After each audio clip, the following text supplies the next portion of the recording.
वैकुण्ठ गुणानुवर्णने वैकुण्ठ गुणानुवर्णने। ওকে, আমরা পরিক্রমাতে প্রবেশ করবার পূর্বে প্রতিদিনকার মতো আমরা নবদ্বীপ ধামের কিছু মহিমা শুনব। নবদ্বীপ ধাম মাহাত্ম্যে পরিক্রমা খণ্ডে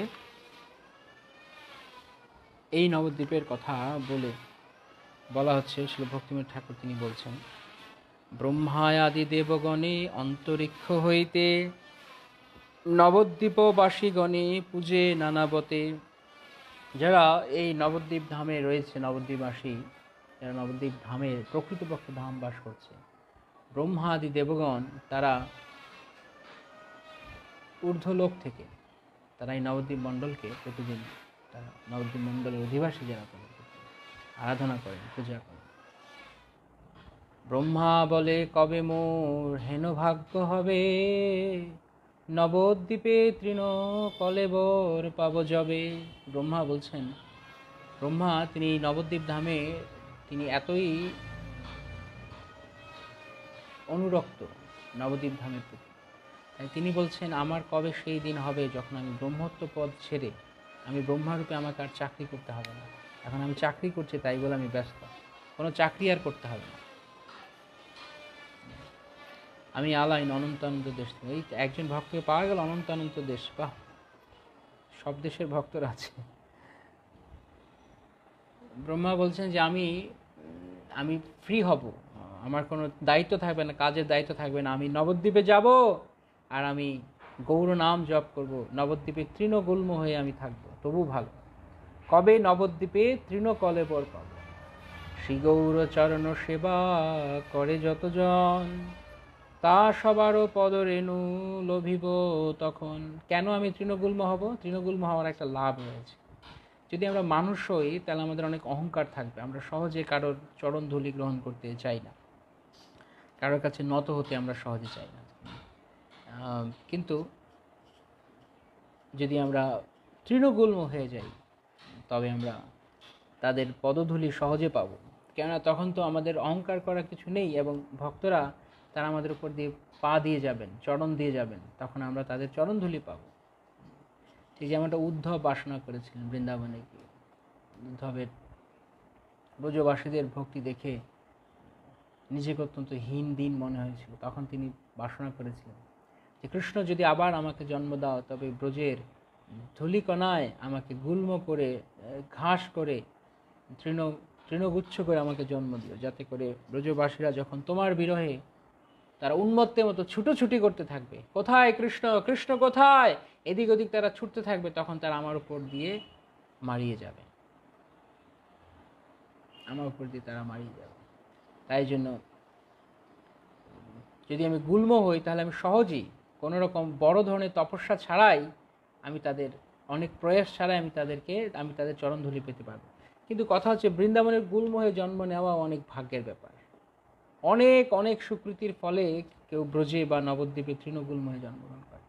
তাই এই নবদ্বীপ ধামের যেই বৃক্ষ রয়েছে, লতা গুল্মাদি রয়েছে, ঘাস রয়েছে, পশু পাখি রয়েছে, তারাও অনেক ভাগ্যবান। এমনকি নবদ্বীপ ধামে কুকুর বেড়াল হয়ে জন্মগ্রহণ করাও অনেক ভালো। বাইরে কোনো বিষয়স্থানে রাজা হয়ে জন্মগ্রহণ করাচ্ছে, এই নবদ্বীপ ধামে এত মহিমা রয়েছে। ব্রহ্মা শিব পর্যন্ত এখানে জন্মগ্রহণ করতে বাসনা করছে। এখানকার কুকুর বেড়ালও অনেক ভাগ্যবান, কেননা তারা ধামে তাদের জন্মলাভ হয়েছে। তো এইভাবে এই নবদ্বীপের ধূলি তাতে গৌর পদরেণু ছড়িয়ে আছে। যেমন ব্রজের ধূলিতে কৃষ্ণ পাদপদ্ম রেণু, আর নবদ্বীপের ধূলিতে শ্রী গৌরাঙ্গ চরণ রেণু। তবে নবদ্বীপ ধাম ব্রজধামের চেয়েও আরও অধিক মাহাত্ম্যপূর্ণ। কেন? ব্রজে কেবল কৃষ্ণ লীলা করেছেন।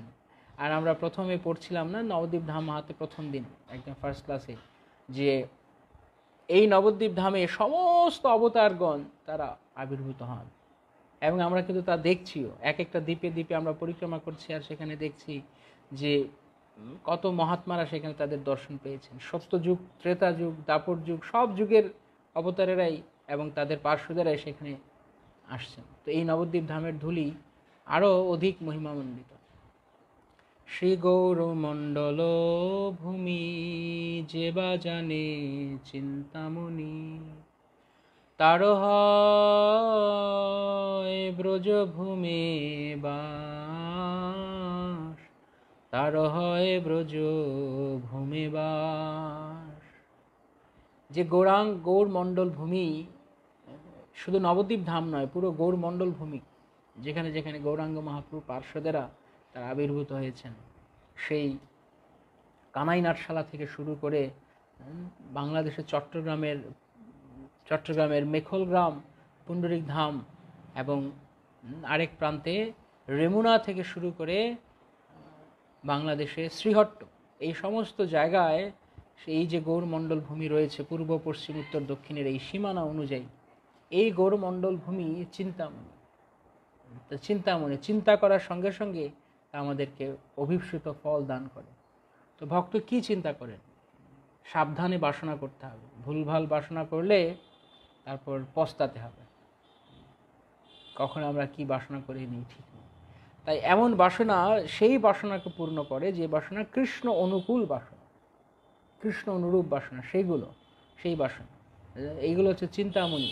এই ধামের ধুলি সাধারণ কিছু না, এখানে ভগবান তার পাদপদ্ম রেখেছেন। জগতে অনেক জায়গা রয়েছে, কিন্তু ভগবানের শ্রীচরণ সব জায়গায় স্পর্শ করে। তো যেই জায়গাতে ভগবত পাদপদ্ম স্পর্শ হয়, সেই জায়গা তৎক্ষণাৎ বৈকুণ্ঠে পরিণত হয়, তৎক্ষণাৎ তার চিন্ময়ত্ব প্রাপ্ত হয়। তাই ব্রজধূলি বা নবদ্বীপ ধামের ধূলি এ সাধারণ অন্যান্য স্থানের মাটির মতো নয়। আজকালকার দিনে তো মাটিও নেই, সব এখন কনক্রিট বানিয়ে ফেলছে। এটা কত বড় ভাগ্য! কেন ভাগ্য? কারণ আমরা দেখি যখন শ্রীমান নিত্যানন্দ প্রভু তিনি যখন তার ভক্তবৃন্দদেরকে নিয়ে, সমস্ত বঙ্গবাসী ভক্তদেরকে নিয়ে তিনি প্রতি বছর নীলাচলে যেতেন, তখন শিবানন্দ সেন তিনি ছিলেন ট্যুর ম্যানেজার। তো শিবানন্দ সেন একদিন নিত্যানন্দ প্রভুর আগে পৌঁছে গেছেন ক্যাম্পে, শিবানন্দ সেন পৌঁছতে দেরি করেছেন। তিনি ঘাটের লোকদের সব কিছু ভাড়া দিয়ে ফিরে আসতে তার দেরি হচ্ছিল। তো সেই সময় নিত্যানন্দ প্রভু তিনি বলছেন, আমার খিদে লেগেছে, ওর থাকার ব্যবস্থা হয়নি, কোথায় গেল বেটা শিবানন্দ? তখন নিত্যানন্দ প্রভু খুব রেগে গেছেন। সেই সময় শিবানন্দ সেন যখন এসছে, ভক্তরা বলছে তুমি যাও প্রভুর কাছে, প্রভু রেগে আছে। তো শিবানন্দ সেন যখন গিয়েছে মহাপ্রভুর কাছে, নিত্যানন্দ প্রভুর কাছে, নিত্যানন্দ প্রভু উঠে এক লাথি মেরেছে, একদম শিবানন্দ সেনের বক্ষে লাথি মেরেছে, বক্ষে লাথি। তো যখন লাথি মেরেছে তখন সব ভক্তরা একদম চমকে গেছে, এ কি হলো? শিবানন্দ সেনকে এভাবে লাথি মারলো নিত্যানন্দ প্রভু। তো মানে সবাই কেউ কল্পনা করে, হয়তো ভেবেছে হয়তো নিত্যানন্দ প্রভু কিছু দু একটা কথা বলবেন, কিন্তু কথা নয়, একদম সরাসরি লাথি মেরেছিল। ভক্তরা চমকে গেছে। আর শিবানন্দ সেন হরি বল, হরি বল, হরি বল, মহানন্দ। ভক্তরা বলছে তুমি এত আনন্দে নৃত্য করতে শুরু করছে, হরে কৃষ্ণ কৃষ্ণ কৃষ্ণ হরে হরে, হরে রাম রাম রাম হরে হরে। আমি পেয়েছি। ভক্ত বলছে কি ব্যাপার, লাঠি মারলো আর আনন্দ করছে, কি হলো? তখন বলছে যে আরে তোমরা কি বলছো, যেই প্রভুর পাদপদ্ম ধূলি পেতে ব্রহ্মা শিব পর্যন্ত তপস্যা করে, বছরের পর বছর যুগ যুগ ধরে তপস্যা করছে তারা নিত্যানন্দ প্রভু স্বয়ং বলরামের শ্রীচরণ ধূলি পাবার জন্য, আর সেই ধূলি আমাকে প্রভু স্বয়ং স্বইচ্ছায় তিনি আমার বক্ষে দিয়েছেন। আমি কত বড় ভাগ্যবান! ব্রহ্মা শিবও এত বড় ভাগ্য পায় না আমার যে ভাগ্য হয়েছে। আমি আনন্দ করব না? আমি নাচবো না? নিত্যানন্দ চরণ ধূলি আমি পেয়েছি। এরকম নিত্যানন্দ প্রভু পদধূলি পেয়ে, ভগবত পাদপদ্ম ধূলি পেয়ে ভক্তের কি মনোভাব! লাথি খেয়েছে তাতে কোনো অসুবিধা নেই, কিন্তু চরণধূলিতে পেয়েছে।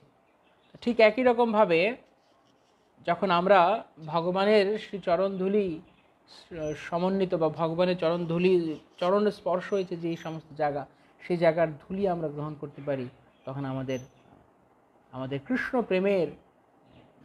কৃষ্ণ প্রেম লাভের ভাগ্যের দরজা খুলে যাবে। কারণ সেই ধূলি প্রেম দান করে, প্রেমদাতা ধূলি, এ সাধারণ কোনো ধূলি নয়।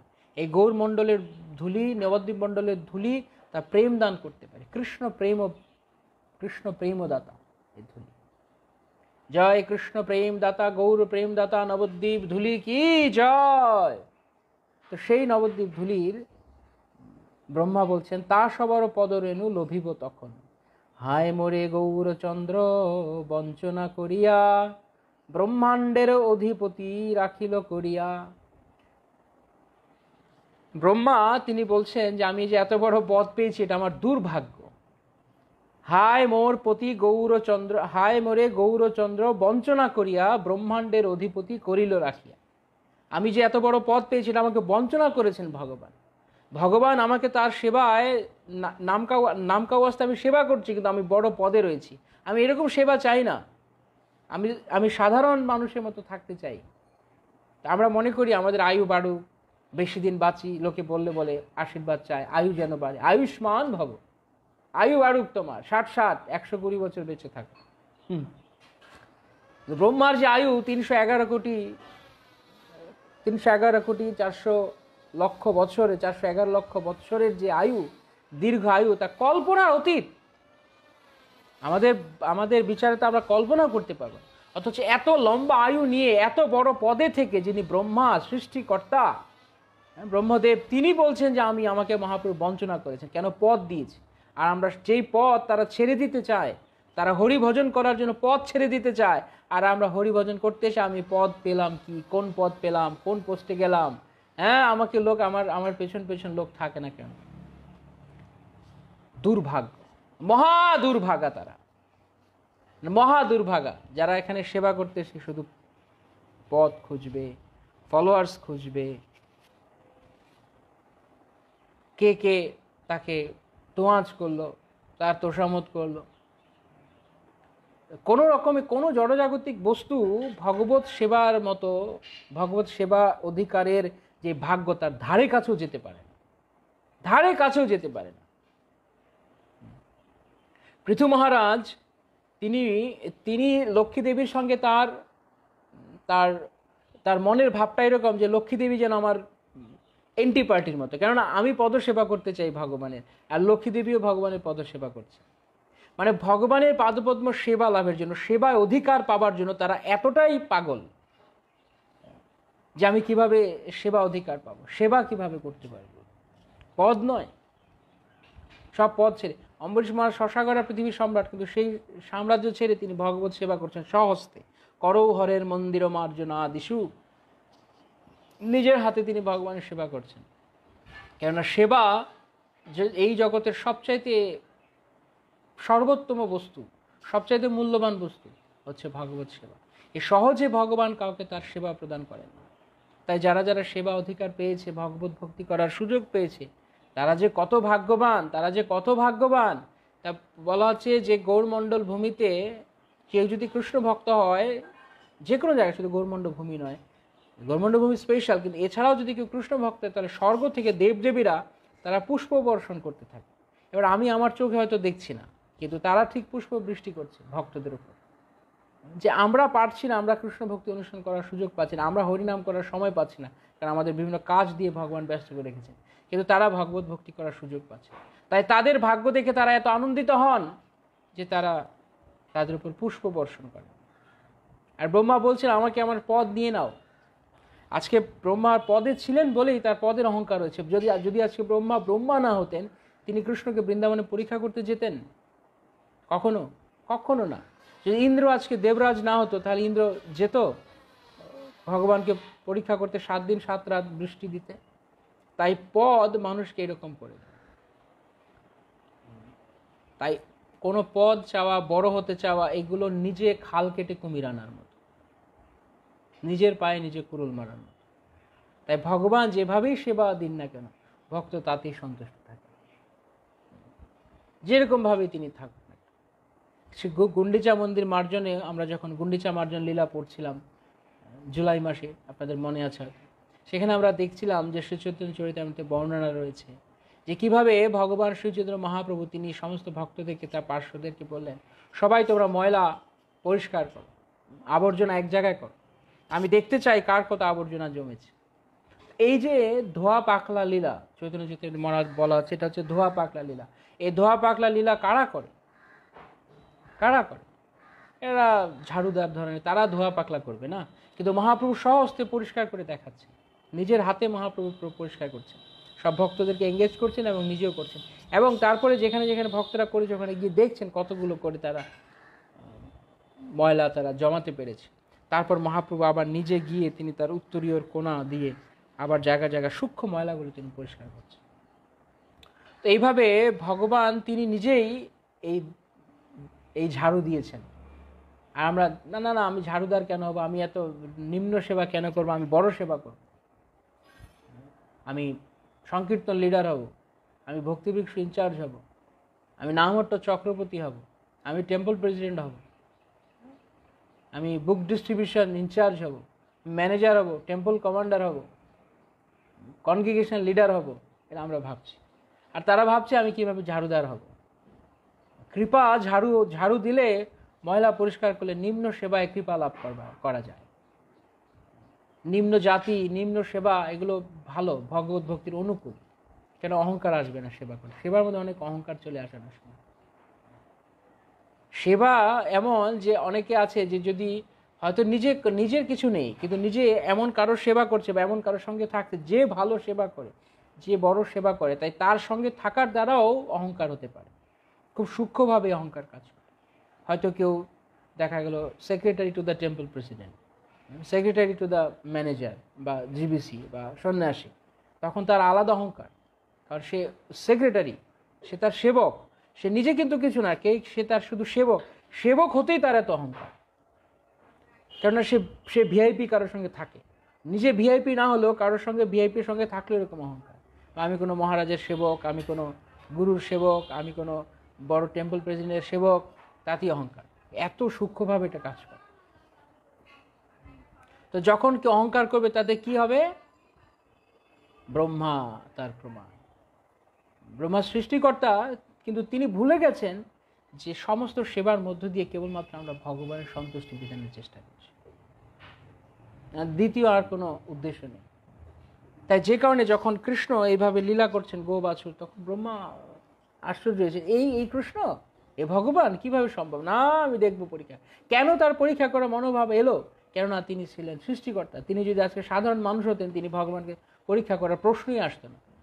তিনি ঘুণাক্ষরে চিন্তাও করতেন। তার কাছে মনে হচ্ছে আমি সৃষ্টিকর্তা, আমাকে দেখতে হবে, আমি দেখব। তাই দেখলেন পথ তাকে কি বানিয়ে দেবে। তাই জন্য ব্রহ্মা পরবর্তীতে এসে ক্ষমা চাইলেন। এইভাবে খুব বিপদ রয়েছে। তাই বড় কিছু হওয়ার অভিলাষ না করাই ভালো। ঝাড়ু দিলে কৃপা পাবেন। নরোত্তম দাস ঠাকুর মহাশয় ঝাড়ু দিয়েছেন বৃন্দাবনে, তাই বলে শ্রীমতী রাধারানীর দর্শন লাভ করেছেন, ললিতা সখীর দর্শন লাভ করেছেন। যদি আজকে আমি সরি শ্যামানন্দ প্রভু ঝাড়ু দিয়েছেন, নরোত্তম দাস ঠাকুরও ঝাড়ু দিয়েছেন, তার গুরুর পুরীশ বিষ্ঠা তিনি পরিষ্কার করেছেন, কিন্তু শ্যামানন্দ প্রভু সেবাকুঞ্জ ঝাড়ু দিতেন প্রতিদিন, তার শিক্ষাগুরু শ্রীজীব গোস্বামীর নির্দেশে। তুমি প্রতিদিন সেবাকুঞ্জ ঝাড়ু দাও। ঝাড়ু দিতে দিতে একদিন নূপুর পেয়ে গেছেন। প্রাতঃকালে ঝাড়ু দিচ্ছেন, একটা অপূর্ব সুন্দর নূপুর পেয়েছেন। নূপুরটা স্পর্শ করার সঙ্গে সঙ্গে তার সারা শরীরে রোমাঞ্চ হয়েছে। তিনি বুঝতে পেরেছেন সাধারণ কোনো ব্যক্তির নূপুর নয়। তখন কিছু সময় পর ললিতা সখী এসে বলছেন, তুমি এখানে একটা নূপুর পেয়েছো, একটা সাধারণ বালিকার রূপ নিয়ে নূপুর পেয়েছো? বলছে হ্যাঁ, নূপুর তো পেয়েছি বটে। বলছে আমার সখীর নূপুর দাও, আমরা কালকে রাত্রে এখানে আনন্দ নৃত্য করতে এসলাম, তখন আর তোমার সখীটি কে বলো? বলছে তুমি চিনবে না, দাও, একটা সাধারণ বালিকার রূপ নিয়ে এসছে। তখন বলছে আমি দেব না নূপুর, আমাকে নিয়ে যেতে হবে, তোমার সখীকে আমি দেখবো, তারপর দেবো। শ্যামানন্দ প্রভু আজ করতে পারছেন সাধারণ কিচ্ছু নয়, অলৌকিক কিছু ঘটতে যাবে। তখন ললিতা সখী রাধারানীর কাছে গিয়ে বলছেন, যেহেতু খুব গোড়া তো দিতে চাচ্ছে না, খুব একগুইমি করছে। তখন শ্রীমতী রাধারানী বুঝতে পারছেন যে কি আমাকে কৃপা করতে হবে, যাও নিয়ে আস। তখন সেই শ্যামানন্দ প্রভুকে তার মঞ্জুরি স্বরূপ দান করে তাকে নিয়ে গেলেন শ্রীমতী রাধারানীর কাছে। শ্রী রাধার দর্শন মাত্র শ্যামানন্দ প্রভুর তার সমস্ত বাহ্য চেতনা লোপ পেল। তিনি মূর্ছিত হয়ে গেলেন যে এই অনিন্দ্য সুন্দরী রূপ দেখে, ভুবন মোহন মোহিনী, মদন মোহন মোহিনী রূপ দেখে, তিনি দিব্য জ্যোতির ঝলকানি দেখে তার জ্ঞান হারিয়ে ফেললেন। তিনি তারপর স্বয়ং শ্রীমতী রাধারানী তাকে চর্বিত তাম্বুল প্রদান করলেন, তিনি তাকে নূপুর পরিয়ে দিলেন, মঞ্জুরি স্বরূপে তিনি তার সেবা করলেন, যখন শ্রীমতী রাধারানী তাকে নূপুর তিলক অঙ্কন করিয়ে দিলেন। এটা কিভাবে হয়েছে? ঝাড়ু দিয়েছেন। যদি আজকে ঝাড়ু না দিয়ে বৃন্দাবনের ম্যানেজার হতো তাহলে হতো না। তো বড় বড় কিছু হওয়াটাই সব কিছু নয়। আমরা শুধু সংস্থায় এসে শুধু বড় কিছু হতে চাই। জীবনের মূল লক্ষ্য হচ্ছে কৃষ্ণকে প্রাপ্ত হওয়া। আর কৃষ্ণকে প্রাপ্ত হতে গেলে যে সমস্ত গুণাবলীর প্রয়োজন, সেই সমস্ত গুণাবলী লাভ হবে তখন তা পাওয়া সম্ভব হবে যদি আমরা দীনহীন থাকি, আমরা নিচু জায়গায় থাকি। আমরা যত উঁচু জায়গায় থাকবো তত আমরা হারাম। এবার আমি ঠিক করতে হবে, আমি কি কৃষ্ণ প্রেম চাই না আমি অন্য কিছু চাই। যখন আমরা ভক্তি জীবনে আসি তখন আমরা ভগবানকে ভালোবাসতে আসি, ভগবত ভক্তি করার জন্যই আসি। তারপর ধীরে ধীরে ধীরে ধীরে আমাদের মন ডাইভার্ট হতে থাকে অন্যদিকে। অন্য কিছু দেখি তো আমরা সংস্থায় অনেক কিছু দেখি আর অনেক কিছু হতে চাই, এই হব ওই হব, কি লাভ? একটু চিন্তা করুন, একটু চিন্তা করতে হবে আমাদেরকে চোখ বন্ধ করে। কি হবে? এই জগতে কোন জিনিসটা নিত্য, কোন চেয়ারটা নিত্য, কোন জায়গায় বসে থাকাটা নিত্য। তাই যে আপাত লোভ, এগুলো সমস্ত ভগবানের পরীক্ষা। যখন আমরা ভক্তি জীবনে প্রবেশ করি, ভক্তি জীবনে প্রবেশ করার সঙ্গে সঙ্গে ভগবান অনেক ধরনের প্রলোভন দিয়ে দিবেন। খেলনা, যেমন বাচ্চা যখন মাকে প্রথমে কান্না করে দুধ খাওয়ার জন্য, মা মা, তখন মা কাজ করছে ব্যস্ত, তো মা আসি সন্তানকে কিছু দিয়ে ভুলিয়ে রাখার জন্য কিছু খেলনা দেয়। তো বাচ্চা খেলনা নিয়ে খেলছে, ও তখন মা বুঝতে পারছে এই আমাকে দরকার নেই, সে খেলনা দিয়ে তাকে। তো এইভাবে সন্তান সে মায়ের স্নেহ থেকে বঞ্চিত হয়, কেননা সে খেলনাতে আকৃষ্ট হয়েছে। তো যখন আমরা প্রথম আমরা কৃষ্ণ কৃষ্ণ করি, ভক্তি পথে আসি, তখন কৃষ্ণ বলে, তুমি সত্যি আমাকে চাও? কি চাও তুমি? আমি তোমাকে দেখে নিই। তখন ভগবান অনেক কিছু দিবে এবং দিবে। এটা ভক্তির ফল। ভক্তি করার কারণে আনুষঙ্গিক অনেক ফল লাভ হয়। সাধারণ মানুষ পুণ্য করে অনেক কিছু পায়, আর ভক্তি করে পাবে না, নিশ্চিত পাবে। অনেক কিছু দিচ্ছে ভগবান, কিন্তু দেওয়ার পর তারপর দেখবেন যে আমরা কি করছি। সেজন্য অনেক সময় অনেকে আরে যদি স্বর্গে যেতে পারতাম, দেবলোকে যেতে পারতাম। দেবতা হয় কি করবেন? তারা তো মিশ্রা ভক্ত। যেহেতু তারা কর্মমিশ্রা ভক্ত ছিল, তারা কর্ম করে ভক্তি করে ফল পেতে চেয়েছে, তাই তাদেরকে ভগবান দেবতা বানিয়ে দিয়েছেন। দেবতা হলে লাভ কি? স্বর্গে গেলে কি লাভ জানেন? স্বর্গে গেলে সারা বছর 365 দিন, স্বর্গের হিসাবে 365 দিন দৈত্য দানবদের অত্যাচার পেতে হবে। এখানেও আছে, কিন্তু ওখানে আরো বেশি। ওখানে দানবেরা পুরো স্বর্গবাসীকে সবসময় অতিষ্ঠ করে রাখে, কিছুদিন পর যুদ্ধ। আর ভগবত ভক্তি প্রেম আস্বাদনের সুযোগ পায় না। বিলাসিতা, ভোগ বিলাসিতা, জাগতিক প্রাচুর্য আমাদেরকে কৃষ্ণ প্রেম থেকে, কৃষ্ণকে অনুভব করা থেকে দূরে রাখে। না হলে ব্রহ্মা এখানে কেন প্রার্থনা করছেন? হায় মোরে গৌরচন্দ্র বঞ্চনা করিয়া ব্রহ্মাণ্ডের অধিপতি রাখিল করিয়া। কেন? তাই তিনি নেমে আসতে চেয়েছেন, তাই ভগবান তাকে নামিয়েও দিয়েছেন। ঠিক আছে, তুমি কলিযুগে যবন কুলে জন্ম নেবে, যেহেতু তোমার কুলের অহংকার রয়েছে, তুমি ব্রহ্মা, তোমার জাতির অহংকার রয়েছে, তুমি যবন কুলে জন্ম নেবে। তাই এই যুগে এসে ব্রহ্মা তিনি ভগবান শ্রী চৈতন্য মহাপ্রভু করুণা কটাক্ষ লাভ করলেন এবং নিরন্তর হরে কৃষ্ণ কৃষ্ণ কৃষ্ণ হরে হরে, হরে রাম রাম রাম হরে হরে নাম করেছেন। ভগবানের কৃপা লাভ করবার, কৃপা দৃষ্টি আকর্ষণ করবার। যেই ব্রহ্মা তিনি তার পদের অহংকার করেছেন, সেই ব্রহ্মা এই যুগে এসে তিনি জগন্নাথের মন্দিরে প্রবেশ পর্যন্ত করেননি। নিজেকে তিনি এতটাই দীনহীন ভাবতেন, না আমি জগন্নাথ মন্দিরে প্রবেশ করতে পারবো না, কারণ আমি নীচ কুলে উদ্ভূত, আমি যবন কুলে জন্ম নিয়েছি, আমি অস্পৃশ্য। আর ভগবানকে এই প্রেম আকর্ষণ করেছে। যেই ব্রহ্মা হয়ে তিনি ভগবানকে পরীক্ষা করেছেন, ব্রহ্মাকে ভগবান দূরে পাঠিয়ে দিয়েছেন, তিনি তাকে মোহিত করেছেন, ব্রহ্ম বিমোহন লীলা। আর সেই একই ব্রহ্মা যখন হরিদাস ঠাকুর পেয়েছেন, তখন ভগবান তাকে তার পাদপদ্ম প্রদান করেছে তার মৃত্যুকালে, অপ্রকট সময়। তাহলে ভাগ্য কোনটি ভাগ্য বলুন? বড় পদ পাওয়া, বড় পদ পেয়ে কৃষ্ণ থেকে দূরে থাকা, নাকি নিচু পদে থেকে ভগবানের চরণধূলি, ভগবানের মুখারবিন্দ দর্শন করা, ভগবানের পাদপদ্ম হৃদয়ে ধারণ করা, মুখে কৃষ্ণ চৈতন্য নাম করতে করতে দেহত্যাগ করা? কোনটি ভাগ্য?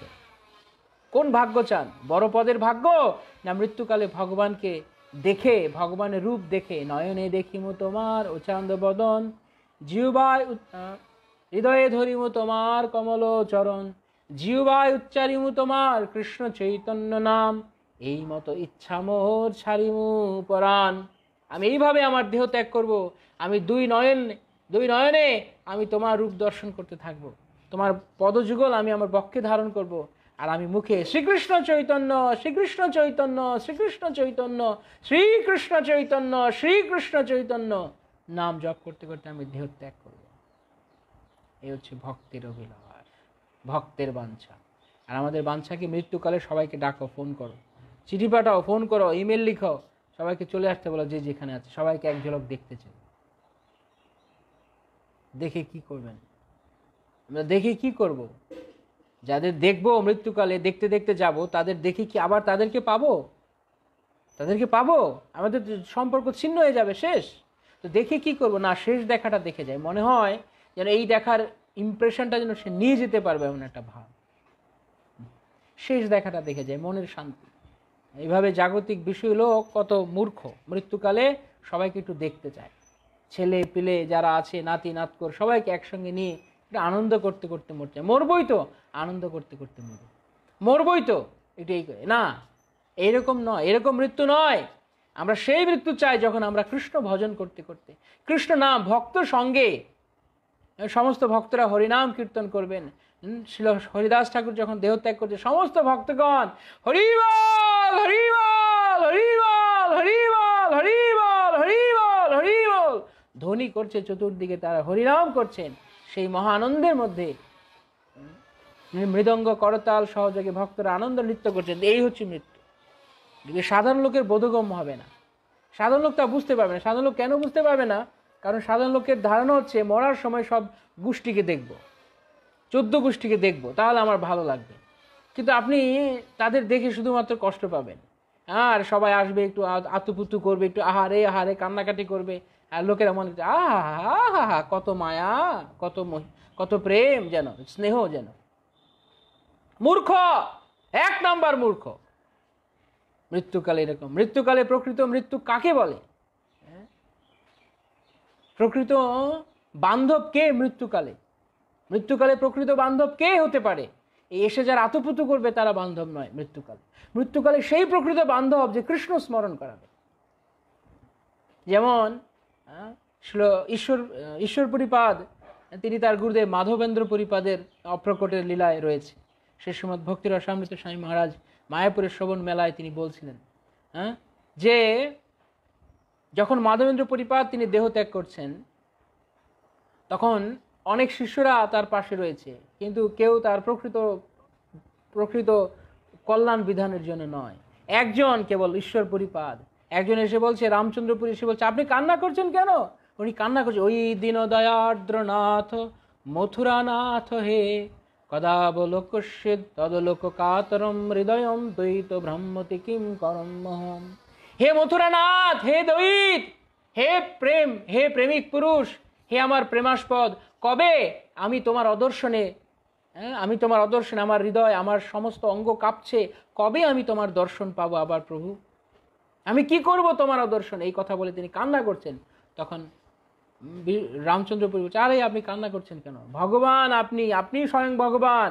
দেখুন মায়াবাদী কাকে বলে। কালকে আমরা আলোচনা করছিলাম মায়াবাদী, এ হচ্ছে মায়াবাদী। বলছে আপনি ব্রহ্ম, আপনি স্বয়ং ব্রহ্ম, জীব ব্রহ্ম, আপনি তো ভগবান, আপনি আপনার মধ্যে চিন্তা করুন।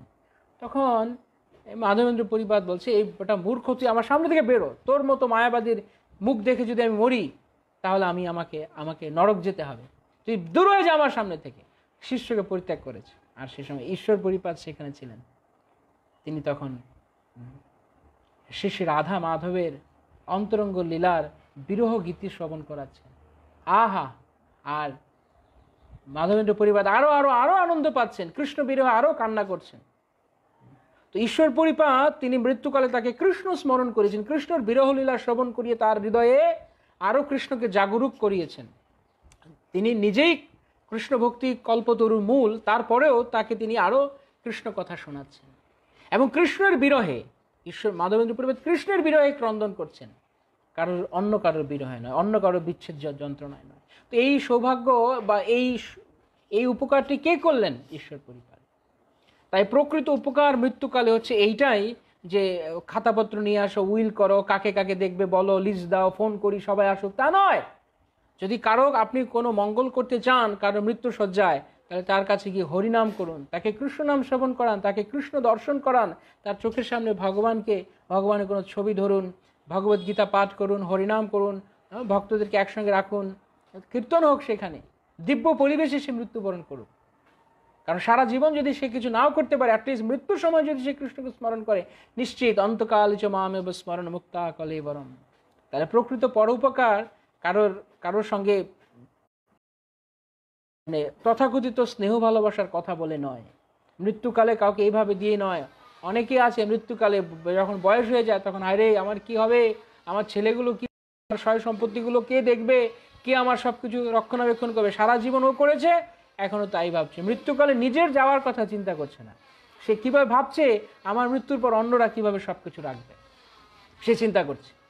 আরে তুমি মরে যাবে মূর্খ, তুমি চিন্তা করছো মৃত্যুর পরে কে তোমার জিনিসপত্র রাখবে? হ্যাঁ, মৃত্যুকালে কেবল একটাই চিন্তা, অন্তে নারায়ণ স্মৃতি, কেবল কৃষ্ণকে স্মরণ করার চেষ্টা করো। তাই যদি কারোর উপকার করতে হয় তাহলে নাম করা, সেই সে পরম বন্ধু, সেই পিতা মাতা শ্রীকৃষ্ণ চরণে যে এই প্রেম ভক্তি দাতা। কে পিতা মাতা, কে বন্ধু, কে প্রকৃত আত্মীয়? যে আমাদেরকে কৃষ্ণ ভক্তি দান করালো। হ্যাঁ, যে মৃত্যুকালে অন্য কিছু স্মরণ করবে সে নয়, বরং যে মৃত্যুকালে কৃষ্ণ স্মরণ করাবে, তারাই প্রকৃত বান্ধব। সেজন্য যখন শ্রীবাস ঠাকুর গৃহে তার পুত্র মারা গেল, তখন শ্রীবাস ঠাকুর কিছু মনে করেনি, মরে গেছে যাক, তো কৃষ্ণ নাম শুনতে শুনতে, মহাপ্রভু নিত্য ধ্বনি শুনতে শুনতে, কীর্তন ধ্বনি শুনতে শুনতে মরে গেছে, মহাভাগ্যবান।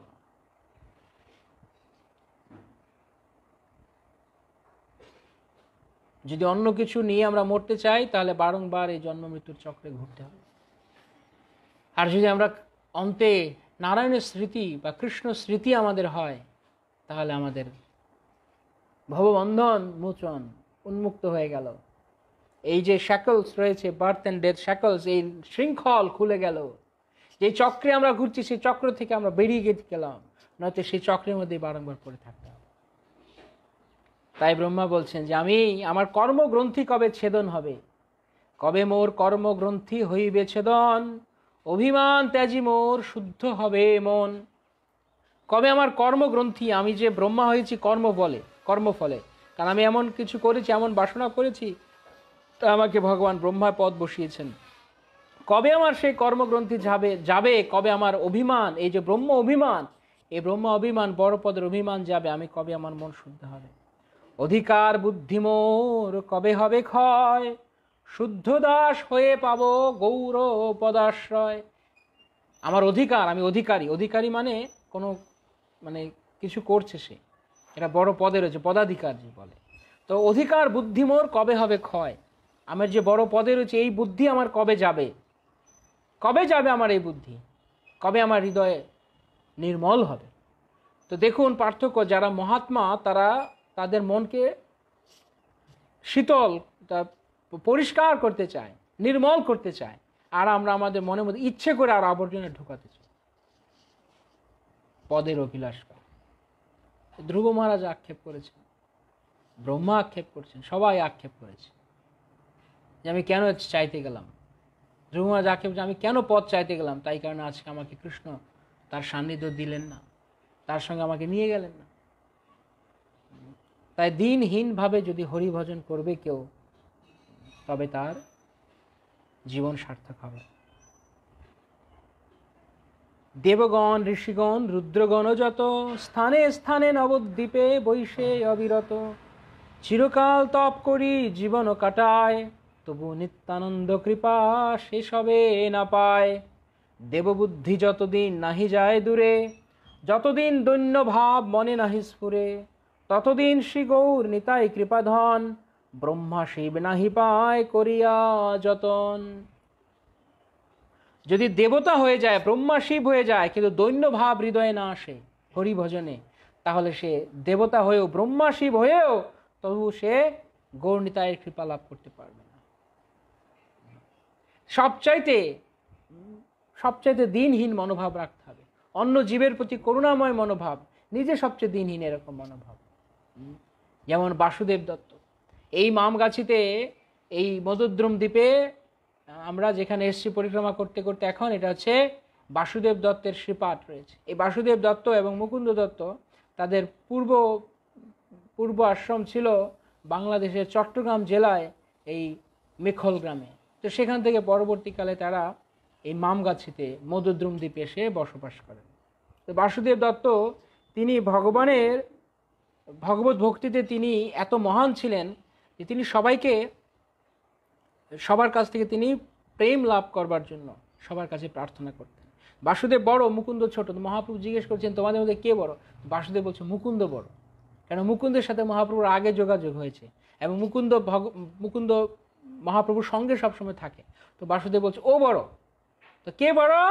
যে প্রভুর কৃপা পায় আগে। কে বড়? যে প্রভুর অতি প্রিয়, যে প্রভুর সান্নিধ্য পায়, সে বড়।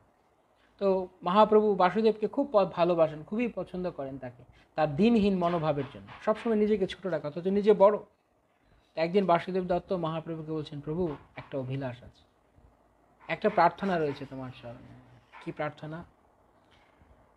এই জগতে সমস্ত জীবেরা অনেক কষ্ট পাচ্ছে। যত জীবকে তুমি এই জগতে এনেছো এই পৃথিবীতে, পৃথিবীর সমস্ত জীব তোমার ভজন না করে তারা দুঃখ পাচ্ছে। তাই প্রভু আমি তোমার শ্রীচরণে প্রার্থনা করি, এরা যে নরক যন্ত্রণা ভোগ করবে তোমাকে ভজন না করে, তুমি এদের সবাইকে নরক থেকে মুক্ত করে দাও। এদের তুমি দুঃখ যন্ত্রণা দিও না, এ সমস্ত জীব তুমি উদ্ধার করে নাও। তার বিনিময়ে আমাকে তুমি এদের হয়ে নরক ভোগ করাও। সমস্ত জীবের এই পৃথিবীতে যত জীব রয়েছে, এই ব্রহ্মাণ্ডে যত জীব রয়েছে, ব্রহ্মাণ্ডের সমস্ত জীবের পাপ তুমি আমাকে দাও, আমি একা তা ভোগ করব নরকে গিয়ে। কিন্তু এরা তোমার ভজন করুক, এরা তোমাকে ভালোবাসুক, এরা তোমার প্রেম লাভ করুক, এইভাবে তাদের জীবন তারা ধন্য করুক। তো তখন বাসুদেব এর এই কথা শুনে মহাপ্রভু হরি বল, হরি বল, হরি বল। মহাপ্রভুর কি আনন্দ হয়েছে, বাসুদেবকে আলিঙ্গন করেছেন মহাপ্রভু।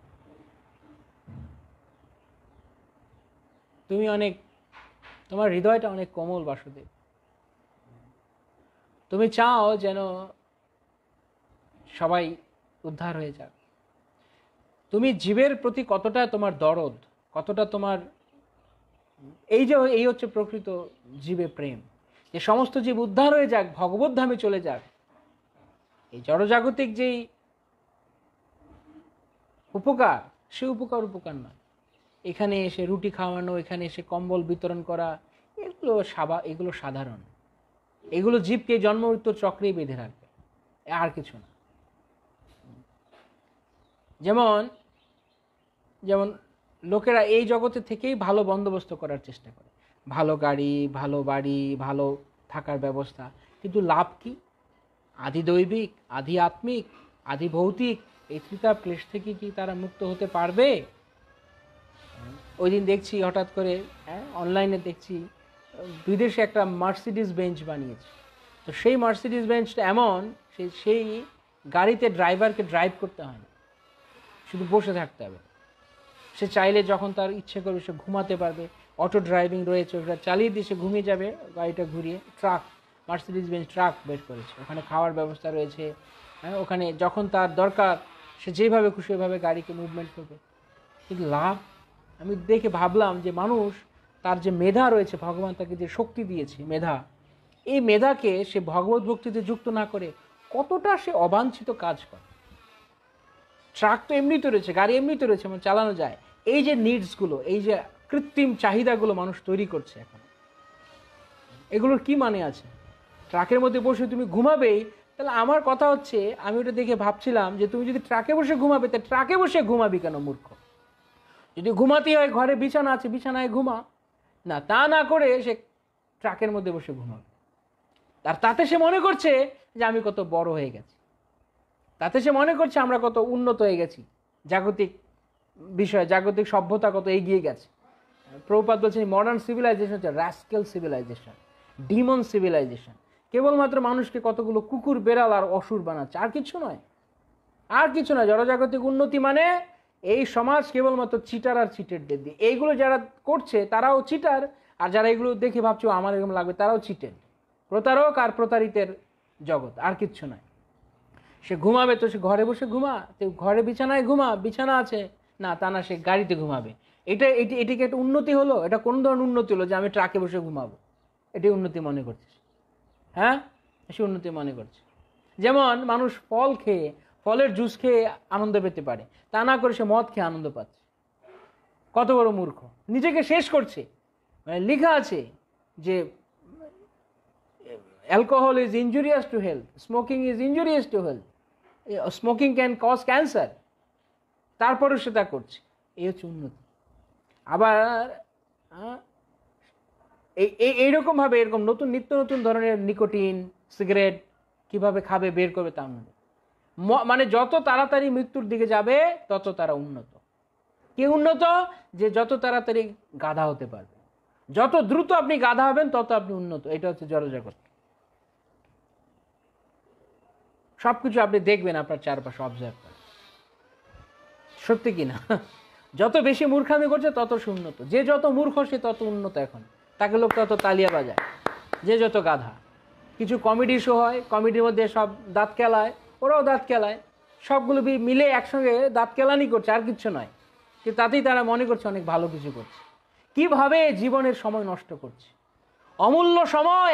একটা মুহূর্ত কৃষ্ণ সেবা করা উচিত, তা না করে মানুষ মূর্খের মতো, গাধার মতো ছুটছে। আর প্রভুপাদ বলছেন এই মডার্ন সিভিলাইজেশন যত এগিয়ে যাচ্ছে তত দ্রুত মানুষ নরকের দিকে যাচ্ছে, তত তাড়াতাড়ি যাচ্ছে। তাই প্রভুপাদ বলতেন জেট এজ সন্ন্যাসী। হ্যাঁ, প্রভুপাদকে একজন রিপোর্টার প্রশ্ন, আপনি সাধু মানুষ, আপনি পায়ে হেঁটে পরিক্রমা করবেন, আপনি এই সমস্ত প্লেন ব্যবহার করেন কেন? প্রভুপাদ বলছে ওরা যেই দ্রুত গতিতে নরকে যাচ্ছে, আমি হেঁটে গেলে ওদেরকে ফেরাতে পারবো না নরক থেকে, তাই আমাকে প্লেনে করে যেতে হবে উদ্ধার করতে, দ্রুত পৌঁছাতে হবে আমাকে। এত দ্রুত মানুষ চলছে। কেমনটা মূর্খ দেখুন, ঘরে বসে, তো ঘরে শুয়ে ঘুমা না, সে ট্রাকের মধ্যে ঘুমাবে। আর এটা নাকি উন্নতি। 1969-এ যখন চাঁদে যাওয়ার ব্যবস্থা করছে, চাঁদে যাচ্ছে, মঙ্গল গ্রহে যাচ্ছে, ওখান থেকে ধুলোবালি নিয়ে আসছে, ওখানে জল আছে কিনা তার সন্ধান করছে। তো প্রভুপাদ বলেছেন যে তুমি মঙ্গল গ্রহে গিয়ে জল আছে কিনা খুঁজছো, চাঁদে গিয়ে জল আছে কিনা খুঁজছো, এই পৃথিবীতে যে কত জলাশয় রয়েছে তার কেন কিছু বন্দোবস্ত করতে পারছো না? এখানে এই জগতে তো 7টা সমুদ্র রয়েছে না, 7টা মহাসাগর রয়েছে, এছাড়া তো সাগর উপসাগর নিয়ে অনেক কিছু রয়েছে। তো সেগুলোকে তুমি, সেই লবণাক্ত জলকে তুমি সত্যি যদি বিজ্ঞানী হয়ে থাকো, সত্যি যদি তোমার ক্ষমতা থেকে থাকে, তাহলে লবণাক্ত জলকে, পুরো সাগরকে তুমি ড্রিঙ্কিং ওয়াটার বানিয়ে দাও দেখি। তা না করে তুমি মঙ্গল গ্রহে যাচ্ছ, চাঁদে যাচ্ছ, কোনো মঙ্গল গ্রহে জানি, কোনো চাঁদে জানি, যত সমস্ত বোগাসগিরি, মানুষকে ভাওতাবাজি দিয়ে, ঢপবাজি দিয়ে মানুষকে শুধু প্রতারণা করছে। প্রভুপাদ বলছেন এদেরকে কিছু বললে এরা বলে, এরা যে কথা বলতে বলতে এখন এমনও বলছে যে আমরা we can create life. Prabhupada বলছে how can you create life? Life comes from life. এর কোনো ল্যাবরেটরিতে গিয়ে কোনো রাসায়নিক সংমিশ্রণের জীবন তৈরি করা যায় না। তাই প্রভুপাদ বলছে বিজ্ঞানীরা, আজকালকার দিনের তথাকথিত বিজ্ঞানী যারা নাস্তিক, যারা ভগবানকে স্বীকার করে না এবং এই ধরনের বুজরুকি দেয় যে আমরা জীবন তৈরি করতে পারি, প্রভুপাদ বলছে এরা মুরগির চেয়ে অধম, মুরগি অধম এরা। মানুষকে বলেন নরাধম, এরা মুরগি অধম। কেন? একটা মুরগি তবু ডিম পারতে পারে, ডিম পেরে একটা জন্ম দিতে পারে, আর এরা বড় বড় শুধু গল্প দিতে পারে, কিন্তু একটা ডিমও বানাতে পারে না। বড় জোর একটা প্লাস্টিকের ডিম বানাতে পারবে, কিন্তু এমন একটা ডিম বানাতে পারবে না যে ডিম থেকে জীবন সৃষ্টি হবে। তাই এরা মুরগির চেয়ে অধম। অথচ বলছে ভগবান নেই, ভগবান বলে কিচ্ছু নেই, আমরাই সব কিছু করছি। এরকম ভাবে কৃষ্ণ বিহীন হয়ে গেছিল, মডার্ন সিভিলাইজেশনে করে দিচ্ছে। মূর্খ কি ওখানে? যেমন বাড়ি রয়েছে, বাড়িতে সে ঘুমাতে পারে না ঘুমিয়ে, বাড়িতে আরাম বিছানায় না ঘুমিয়ে সে 10,000 টাকা পেমেন্ট করে 5 স্টার হোটেলে গিয়ে ঘুমাচ্ছে। আপনি বলেন, আপনারা একটু বিচার বুদ্ধি করে বলেন যে এটা কেমন বুদ্ধি মাথায়?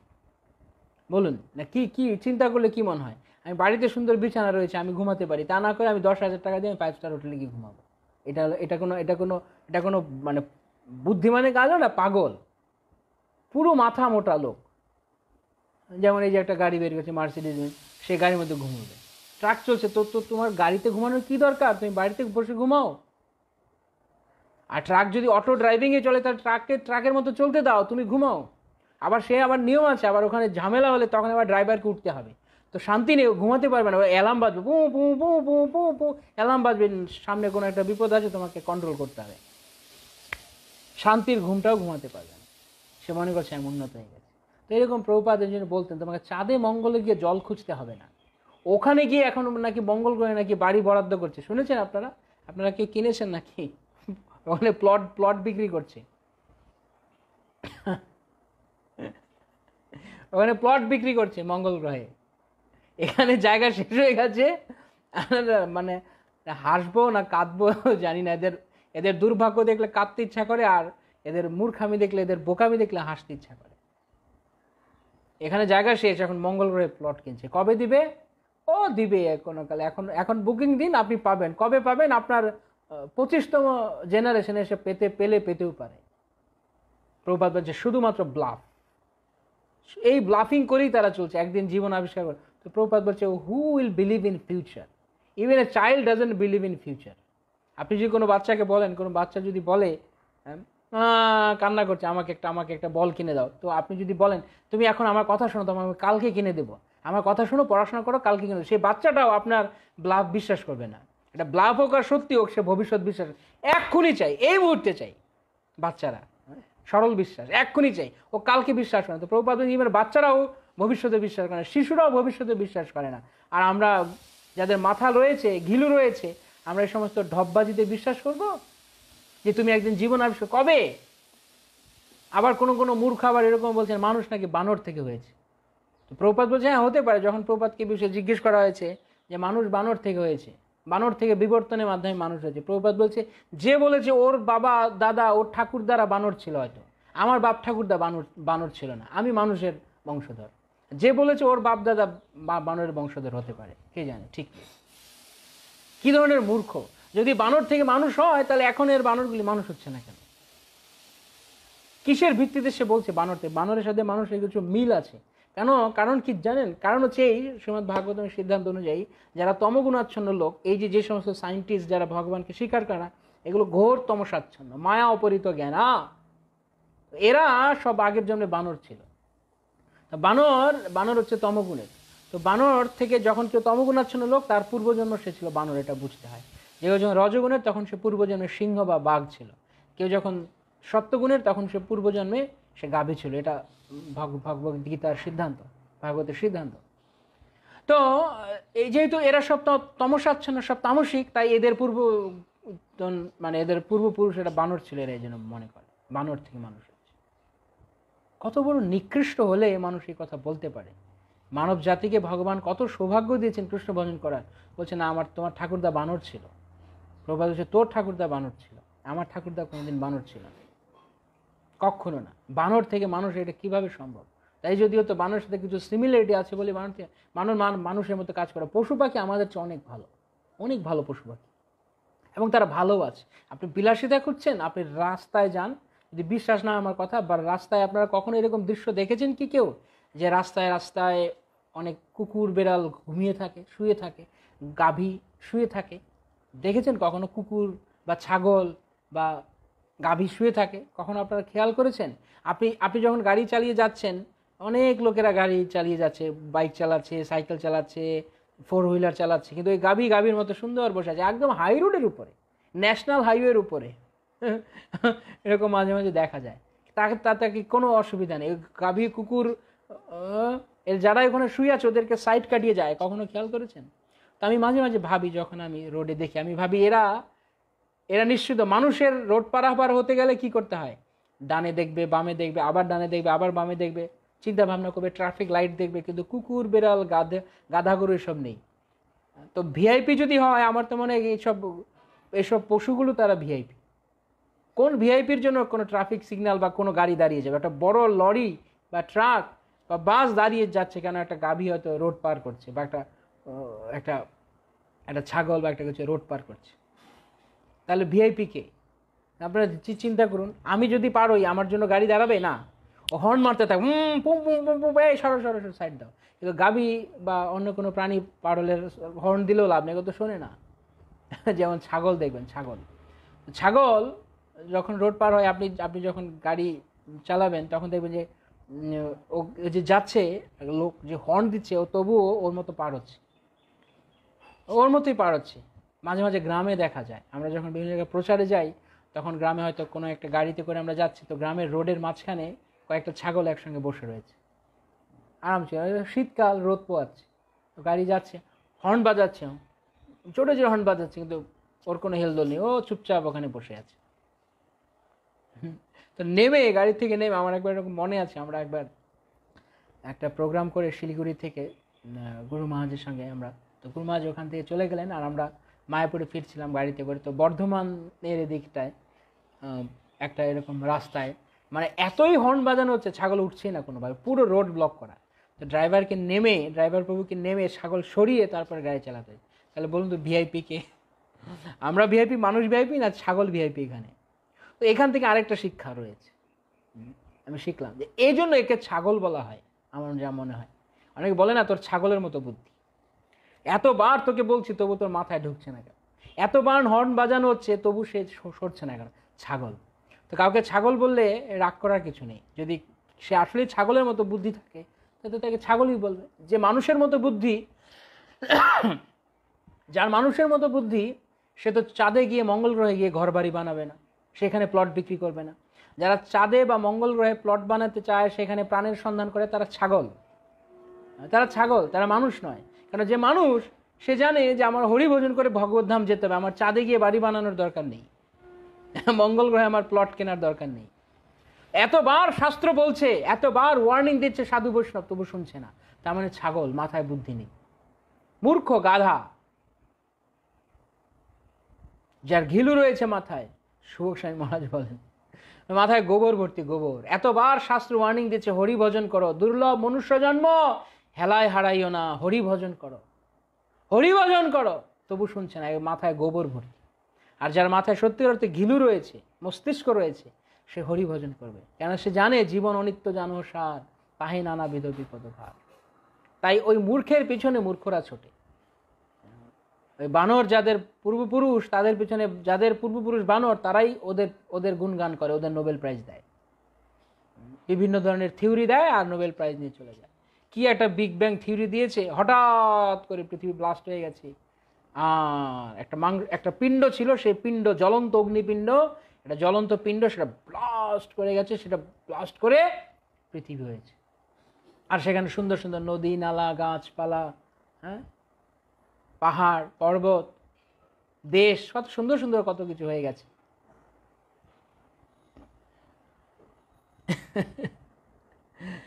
বোমা পড়ে ডিকশনারি হওয়ার মতো, কোন একটা প্রেসের উপরে বোম পড়েছে, একটা প্রেস, ছাপাখানা ভিতরে কাগজ ছিল আর কালি ছিল, ছাপাখানা তো কাগজ লাগে, কালি লাগে, সেখানে একটা বোম পড়েছে, আর বোম পড়ে কি হয়েছে, সব লন্ডভন্ড হয়ে গেছে, আর সেখান থেকে একটা ডিকশনারি হয়েছে, অক্সফোর্ড বা কেমব্রিজ ডিকশনারির মতো ডিকশনারি। কেন এটা কীভাবে, ডিকশনারিটা কোথেকে এলো, এত সাজানো গোছানো, এত সুন্দর শব্দ ভাণ্ডার কোথা থেকে এলো? না, এখানে একটা বোম পড়েছিল, বোম পড়ে ডিকশনারি, যে বোম পড়ে কোনো ডিকশনারি হয়? তো যে বলে যে বিগ ব্যাং হয়ে পৃথিবী হয়েছে, সে ওইরকম গাধা, আর সেই গাধাকে আবার নোবেল প্রাইজ দিচ্ছে। সেই গাধা আবার বলছে দেয়ার ইজ নো গড। আবার সেই গাধা যখন মরে গেছে, তখন আমার ভক্তরা বলছে দেয়ার ইজ নো হকিং। কেন, যে হকিং বলেছে, স্টিফেন হকিংস বলেছে কোনো ভগবান নেই, আর ভক্তরা বলে কোনো স্টিফেন হকিংস নেই। ভগবানের অস্তিত্ব যে অস্বীকার করে, হু ever he or she may be, যেই হোক না কেন, সেটা মূর্খ।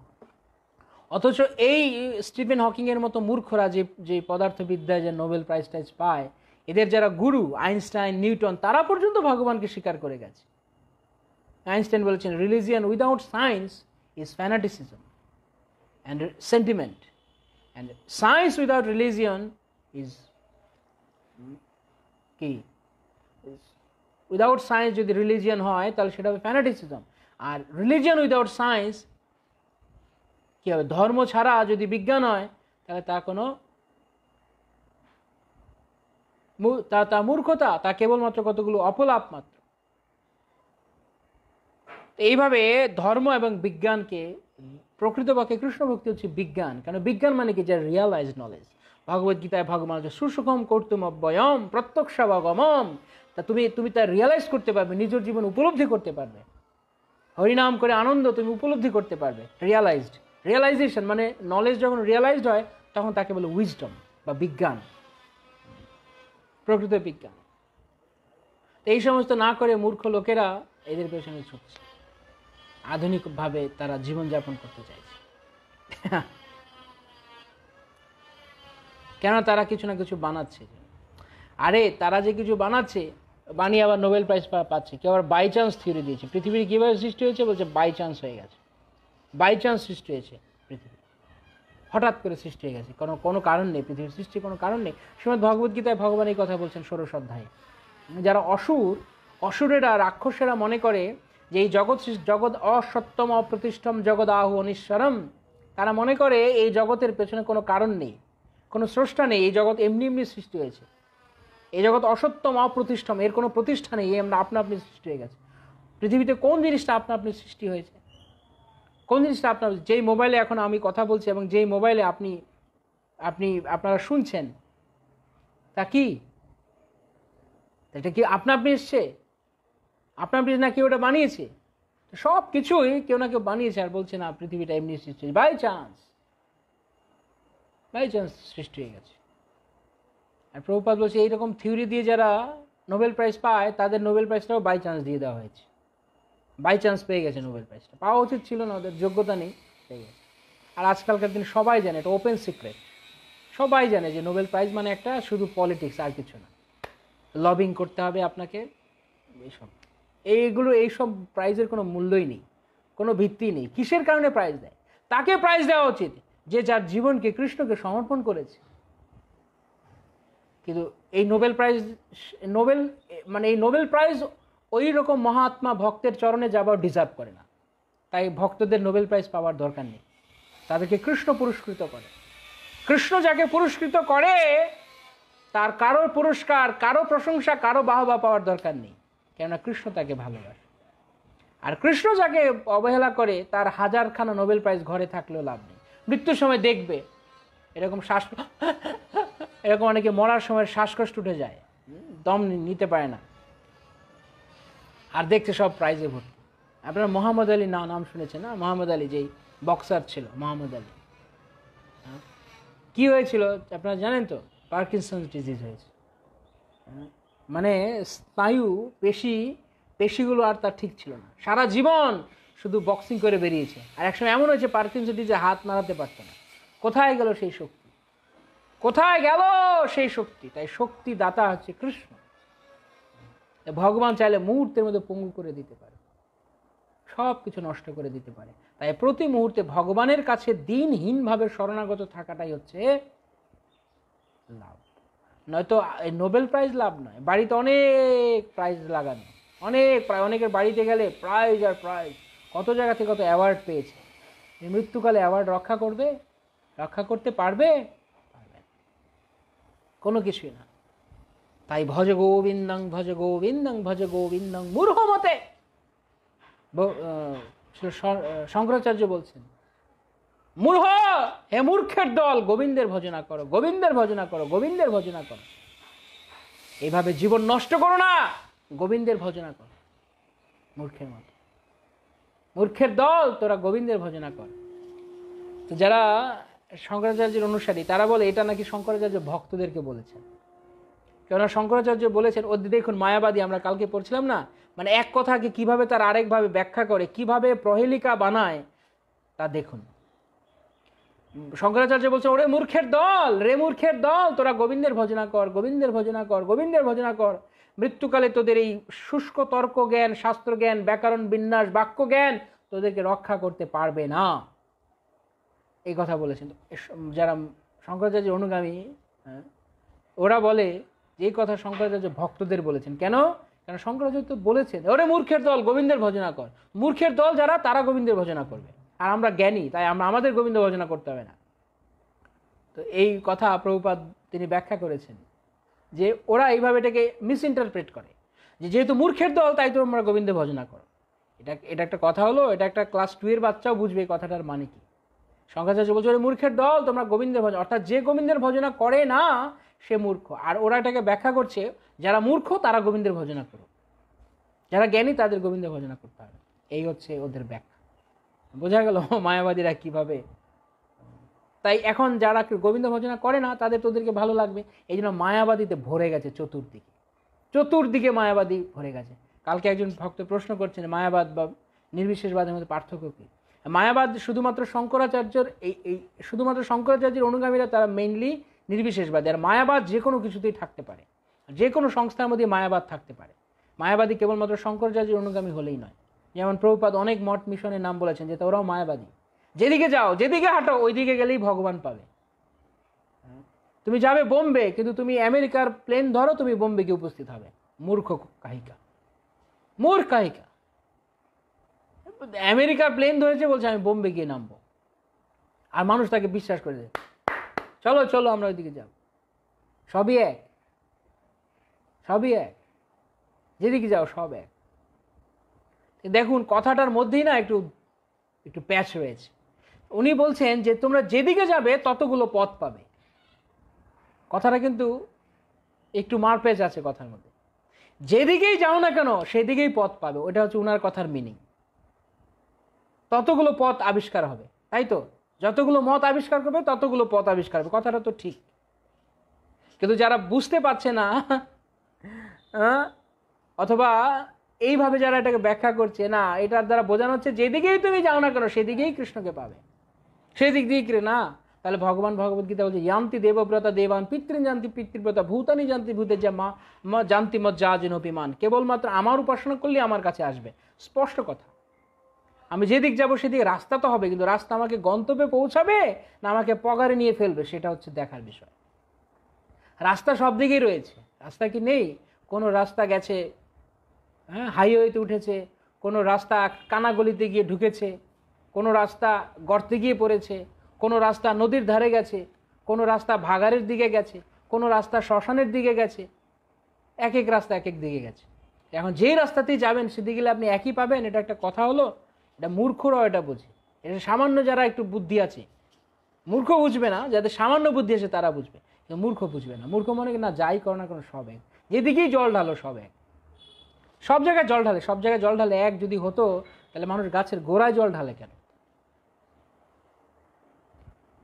গাছের ডালপালায় জল ঢালে অসুবিধা কি? গাছের ডালপালায় জল ঢালে গাছ বাড়বে? আপনি গোড়াটা ভালো করে প্লাস্টিকে পেঁচিয়ে রাখুন আর ডালপালায় জল ঢালতে থাকুন, যাবে না? গাছ বাড়বে না? পুষ্ট হবে? কখনো না। গোড়াতে জল দিতে হবে। তো গোড়া বন্ধ করে, কৃষ্ণ সেবা বন্ধ করে অন্যান্য কিছু করলে লাভ নেই। সে কথা ব্রহ্মাজি বলছেন যে দিনহীনভাবে যতদিন না আমি গৌর ভজন করতে পারবো ততদিন আমার কিছু হবে না। তাই এই নবদ্বীপ ধামে থেকে ততদিন শ্রী গৌর নিতায় কৃপাধন ব্রহ্মা শিব নাহি পায় করিয়া যতন। এই সব বিষয়ে ভাই তর্ক পরিহর, তর্ক সে অপার্থ অতি অমঙ্গল করো। তাই তর্ক ছাড়ো। এইসব কথা শুনলে মনে হতে পারে কারো কাছে এগুলো সব বুজরুগি কথা, এগুলো সব ভোজবাজি, এসব দিয়ে চলবে না। বাস্তবতা কিসের বাস্তবতা? What do you mean by বাস্তবতা? বাস্তবতা কাকে বলে? কৃষ্ণ ভজন করাটাই বাস্তবতা, বাকি সব হচ্ছে অবাস্তব। আরে না না, আপনারা এই সমস্ত যারা কৃষ্ণ কৃষ্ণ করেন মাথা খারাপ আছে আপনাদের। বাস্তব চিনতে শিখুন, বাস্তব শিখুন। বাস্তব এত সহজ না। কি বাস্তব সহজ না? কিসের বাস্তবতা কাকে বলে? ব্যাংক ব্যালেন্স বাস্তবতা? অনেকে বলে বাস্তবতা শিখুন, ব্যাংক ব্যালেন্স। যদি ব্যাংক ব্যালেন্স বাস্তবতা, তাহলে মৃত্যুকালে ব্যাংক ব্যালেন্স রক্ষা করতে পারে না কেন? That is my question. কেন মৃত্যুকালে ব্যাংক ব্যালেন্স রক্ষা করতে পারে না? কেন আমার 1000টা এলআইসি আমাকে রক্ষা করতে পারবে না কেন? তাহলে বাস্তবতা কি এলআইসি না বাস্তবতা কৃষ্ণ? কৃষ্ণ বলছে মামেকম শরণং ব্রজ, আমাকে আত্মসমর্পণ করো, আমাকে তুমি গ্রহণ করো, আমি তোমাকে সব দেখবো। তাহলে বাস্তবতা কে? কৃষ্ণের প্রতিজ্ঞা বাস্তবতা না এই জড়জগতের লোকের তথাকথিত বুলি বাস্তবতা, অ্যাডভার্টাইজমেন্ট বাস্তবতা? কোনটি বাস্তবতা? এই সমস্ত লোকের নাই কোনো গ্যারান্টি, 2 পয়সার কোনো গ্যারান্টি নেই। আজকে একটা সংস্থা খুলে বসেছে, আপনারা জানেন বহু সংস্থা এরকম রয়েছে, মানুষ ওখানে টাকা ঢালে, 2 দিন পরে একদম এমন ডস খায়, এমন লস খায়, একদম অক্কা পায়, জিভ বের করে দিয়ে ফিট হয়ে পড়ে যায়। কেন? বলে অনেক টাকা দিয়েছি, এখন আমি লস খেয়ে গেছি। কিন্তু ওদের কি বিশ্বাস করছে? তাহলে ওটা বাস্তবতা না? জীবন কা সাথ মে জীবন কা বাদ মে, যত সমস্ত বোগাসগিরি। জীবন কা সাথ মে জীবন কা বাদ মে, জীবন কা বাদ মে কিভাবে? মরে গেলে কিভাবে? মরে গেলে তুমি নরকে গেলে ওই এলআইসি তোমাকে রক্ষা করতে পারবে? কিন্তু বলছে না, জীবন কা সাথ মে জীবন কা বাদ মে। কেবলমাত্র কৃষ্ণ বলছেন জীবনে মরণে আমি তোমার সঙ্গে থাকবো, আমি বিনা বন্ধু আর কে আছে তোমার। তুমি যে যে বিষ খেয়ে তুমি মনে করছো জীবন কা সাথ মে জীবন কা বাদ মে, ওসব ছাড়ো, ছেড়ে আমার ভজনা করো, আমি তোমাকে দেখব। ইহকাল পরকালের একমাত্র বন্ধু কৃষ্ণ। তাহলে বাস্তবতা কোনটি বলুন? কোনটি বাস্তবতা? মানুষের এই সমস্ত কথা বাস্তবতা? তারা যেই প্রতিজ্ঞা দেখাচ্ছে, তারা যে গ্যারান্টি দিচ্ছে আপনাকে, এটা বাস্তবতা না কৃষ্ণ ভজন করা বাস্তবতা? তা অনেকে বলে অত বেশি ভজন করতে যেও না, অত বেশি ভক্ত হতে যেও না, মানে বেশি ভক্ত হতে। একটু বাস্তবে আসো, একটু বাস্তবে আসো। বাস্তবতা কি? কৃষ্ণের ভজন করা বাস্তব, কৃষ্ণ দাস হওয়া বাস্তবতা, কৃষ্ণকে ভালোবাসা বাস্তবতা, আর বাকি সব অবাস্তব। তাই এইসব তর্ক করে বোঝা যাবে না। অচিন্ত খলু ভাবান্ন তাংস তর্কেন যোগ্য। তাই বলা হচ্ছে এইসব বিষয়ে ভাই তর্ক পরিহর, তর্ক সে অপার্থ অতি অমঙ্গল করো। চৈতন্য লীলা হয় গভীর সাগর, মোচা খোলা রূপ তর্ক তথায় ফাপর। তর্ক করিয়ে সংসার তরিতে যে চায়, বিফল তাহার চেষ্টা কিছুই না পায়। তর্ক করে আপনি এই ভব সমুদ্র পাড়ি দিতে পারবেন না, আপনাকে শরণাগত হতে হবে। ভগবান খুব চমৎকার, ভগবান খুব মজার। ভগবানকে যে যত বেশি বাড়াবাড়ি করবে, যে যত বেশি বাড়াবাড়ি করবে, ভগবান তাকে তত বেশি ভক্তি রাজ্য থেকে দূরে রাখবে। যে যত বেশি নিজেকে বুঝনেওয়ালা মনে করবে, তত বেশি দূরে রাখবে। যে গিয়ে বলো আমি কিচ্ছু জানি না, যেমন ব্রহ্মা প্রার্থনা করে ভগবানকে বলছেন, যদি কেউ বলে সে তোমাকে জানে, সে জানুক, কিন্তু আমি তোমাকে কিছু জানি না, আমি সমস্ত তপস্যা করে জানলাম তুমি অবাং মনসগোচর, তুমি অবাং মনসগোচর, তুমি কায় মন এবং বাক্যের দ্বারা কোনোদিন জানা সম্ভব না, যদি তুমি না আমাদেরকে দয়া করে জানাও। তাই ভগবানের কৃপা লাভ করবার, ভগবানকে জানার যোগ্যতা হচ্ছে এই কথা বলা, ভগবান আমি তোমাকে জানি না, দয়া করে তুমি আমাকে তোমার কৃপার দ্বারা তোমাকে জানাও।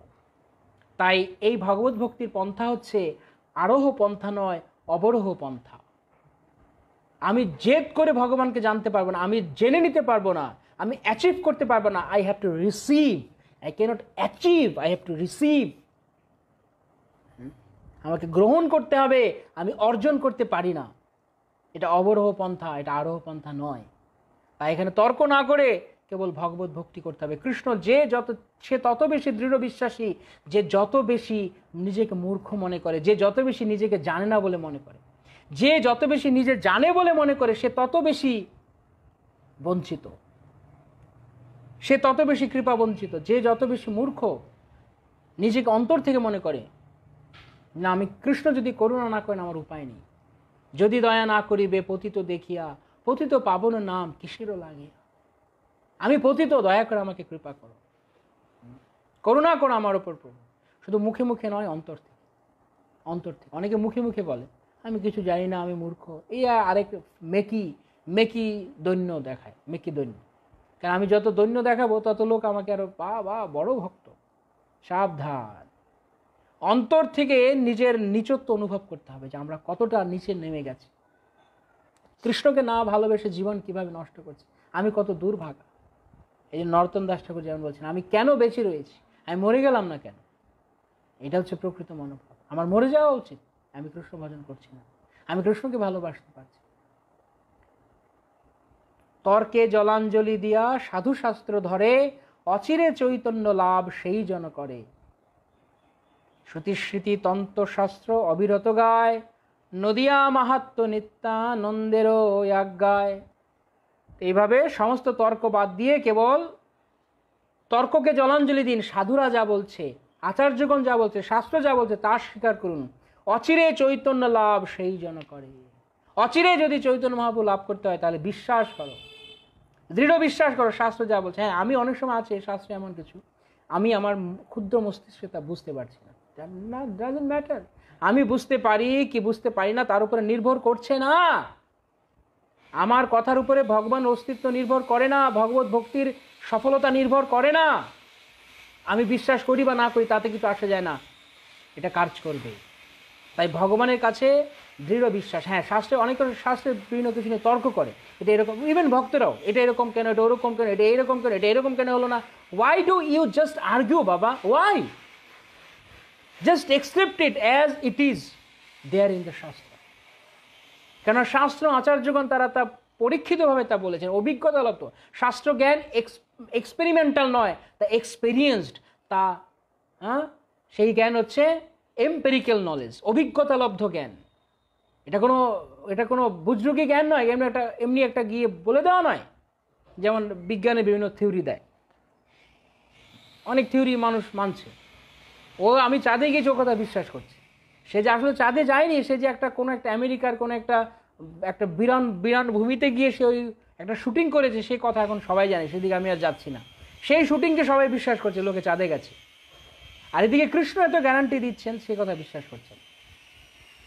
তাই বলা হচ্ছে আচার্য বাক্যে বিশ্বাস করো, কেননা ভ্রম প্রমাদ বিপ্রলিপসা করোনা পাটব আচার্য বিজ্ঞ বাক্যে নাহি দোষ। এই সব তারা কখনো লোককে ঠকান না, তারা যা সত্যি তাই বলেন। তাই কৃষ্ণকে আশ্রয় করে এত কথা বলার মানে হচ্ছে, এতবার প্রতিদিন এক কথা বলার মানে হচ্ছে এখনো সময় আছে, এখনো কৃষ্ণকে ভালোবাসতে হবে, এখনো সবকিছু ছাড়তে হবে, এখনো সমস্ত আসক্তি ছেড়ে ভগবানকে ভালোবাসতে। বারংবার বারংবার এই কথা বলার মানে হচ্ছে এই, কৃষ্ণতে মন দাও, অন্য কিছুতে মন লাগিও না। যদি লাগাও তাহলে সেই মন টুকরো টুকরো টুকরো টুকরো হয়ে কষ্ট পেতে হবে। এবং তখন তুমি কতগুলো হার্ড সাইন দিবে, যা ভাঙা টুকরো টুকরো হয়ে গেছে। হবেই তো, তুমি জায়গায় জায়গায় মন দিয়েছে, হবে না। কৃষ্ণকে ভালোবাসো, তাহলে হার্ট উইল রিমেইন হেলদি। বোঝা গেল? তাই অচিরে চৈতন্য লাভ করতে হলে সাধুশাস্ত্র কথায় বিশ্বাস করতে হবে। তো আমরা আজকে এইভাবে বাসুদেব দত্তের কাহিনী শুনলাম। আগামীকাল আমরা মামগাছিতে আবার পরিক্রমা শুরু করব, সারঙ্গ ঠাকুরের কাহিনী শুনব এবং ভগবান শ্রীরামচন্দ্র লীলা ইত্যাদি শ্রবণ করতে করতে আমরা অগ্রসর হয়ে যাব। আজকে পরিক্রমা কথা কম হলো, আমরা বাসুদেব দত্ত ঠাকুরের কথা শুধু শুনলাম। সেখানে বাসুদেব দত্ত ঠাকুরের সেবিত বিগ্রহ রয়েছেন এবং সারঙ্গ ঠাকুরের কথা আমরা শুনতে পারি। সারঙ্গ ঠাকুর তিনি প্রতিজ্ঞা করেছেন কখনো শিষ্য করবে না। তো মহাপ্রভু অনেক অনুরোধ করে, তুমি একটা শিষ্য করো। না না, আমি শিষ্য করব না।